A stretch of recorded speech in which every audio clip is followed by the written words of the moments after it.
I come back through and do butterfly. Vanita Gowdy is always busy keeping up with her 3 kids. But a few years ago, she started noticing something about her monthly period that really slowed her down. My son is 6 years old, so I thought I was done carrying diaper bags, but I was actually carrying one for myself because I had change of clothes, tons of pads. I would have to wear like 4 or 5 pads at a time, and these are the overnight huge things, so I felt uncomfortable. Doctors diagnosed her with uterine fibroids. And I was like, okay, I gotta do something about this.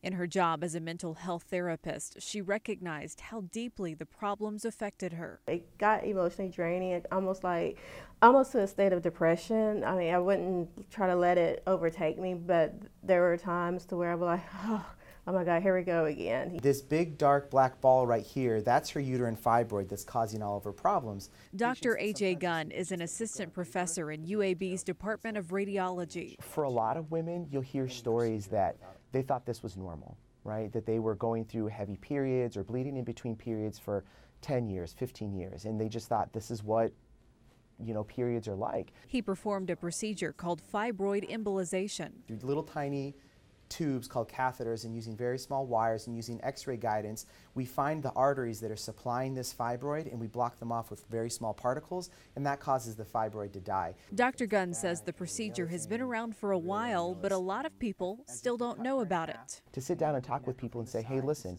we have an option for you that's very successful that we can do through a pinhole in your skin, that you'll be back to work in 3 to 5 days if you want to be. That's life-changing for a lot of people. Gowdy noticed the difference right away. There was no overflowing. It lasted what it was supposed to last, 7 days, and I was done. And so it was an amazing feeling. She wants to share her story to make sure more women know. Now she can go back to being a mom. Being able to go to my kids' sporting events and not have to worry about anything and just sit there and enjoy them.